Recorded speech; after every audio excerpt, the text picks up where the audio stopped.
He is risen. He is risen indeed. The joyous celebration that marks our Easter season every single year because it's the greatest event, it's the greatest acknowledgement in the history of the world for all, for sure for us Christians, and we pray for the entire world that someday that may be the greeting for any and all humans on this earth. But there's other excitement in my own life, and that's because in the Easter season, we get different readings. We get to read the book of Acts, and that alone is excitement for this pastor. And also, we read as a second lesson for this entire Easter season from each year from lesser assigned letters in the New Testament. We're reading from 1 Peter this year. So Acts and 1 Peter are going to be the heart of our daily devotions, but I'm going to do a little different. I'm going to do Acts for a week, reading the Acts assigned for the next 4 weeks, and then next week we'll do 1 Peter for each day, for the first 4 assigned. I think it's a better way to look at a book than bouncing one day to one day to the other.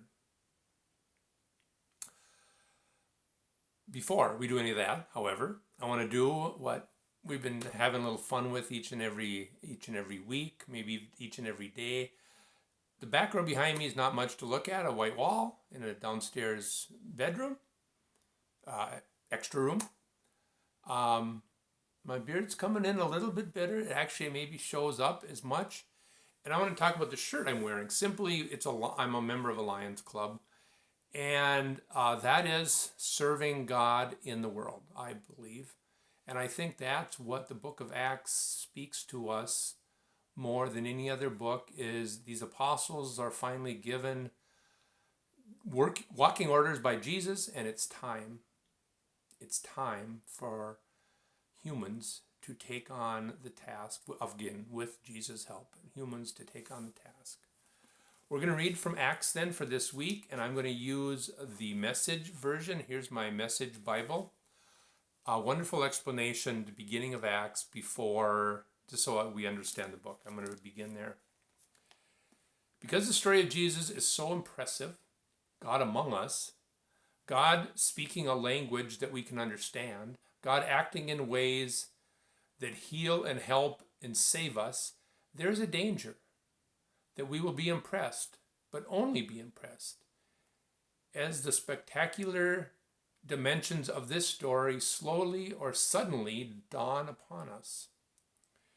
We could easily become enthusiastic spectators and then let it go at that.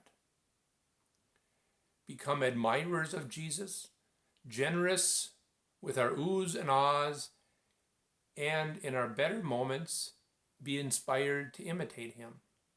It's Luke's task here in Acts to prevent that, to prevent us from becoming mere spectators of Jesus, fans of the message, of the original quartet of writers on Jesus. Luke alone continues to tell the story as the apostles and disciples live it into the next generation. The remarkable thing is that it continues to be essentially the same story. Luke continues his narrative and with hardly a break. A pause, perhaps, to dip his pen in his inkwell, writing in the same style, using the same vocabulary. The story of Jesus doesn't end with Jesus. It continues in the lives of those who believe in him. The supernatural does not stop with Jesus. Luke makes it clear that these Christians he wrote about were no mere spectators of Jesus than Jesus was a spectator of God. They are on the actions of God. God acting in them, God living in them, which also means, of course, in us. A wonderful introduction to the book of Acts as a whole. We, of course, are assigned specific readings for a particular Sunday. So I'll get you up to speed on where that is before I do the reading, and then pretty much our reading will be our devotion for today. The beginning of Acts before our reading today. The risen Jesus has been with his disciples for a length of time, 40 days. Some of the other readings say. He ascends into heaven after giving the apostles their marching orders, I'll call them. And Peter, one of those apostles, is making his first public speech for those that need to listen to him. Acts 2, 14, and then 22 through 32. 22 through 32.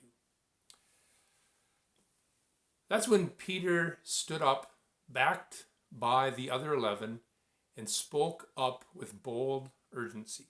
Fellow Jews, all of you who are visiting Jerusalem, listen carefully. Get this story straight. Then we pick it up at 22. Fellow Israelites, listen carefully to these words.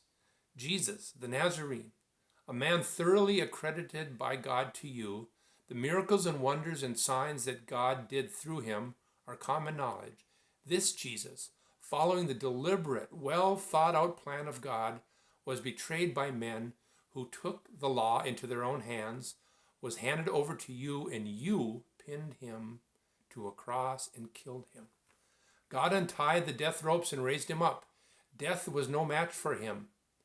King David said it all, and then he quotes King David. I saw God before me for all time. Nothing can shake me. He's right by my side. I'm glad from the inside out, ecstatic. I've pitched my tent in the land of hope. I know you'll never dump me in Hades. I'll never even smell the stench of death. You got my feet on the life path and your face shining, sun joy all around. He ends the quote. Now he turns back to this crowd who may now be angry at him. Dear friends, let me be completely frank with you. Our ancestor David is dead and buried. His tomb is in plain sight today. But being a prophet and knowing that God had solemnly swore that a descendant of his would rule his kingdom, seeing far ahead, he talked of the resurrection of the Messiah. He said, no trip to Hades, no stench of death. This Jesus God raised up, and everyone here is a witness to it. Tomorrow, the assigned reading for a week from today, we'll continue with Peter's sermon, if you will, his first sermon as an assigned apostle of God. And he's laying the line out for those people that were part of his crucifixion, that the resurrection has happened, the world is forever different, and that is why the message is for us. Easter makes things different. It makes us able to serve the Lord through things like Lions Clubs, through our daily decisions we make about our family, and that is why we celebrate Easter. He is risen indeed.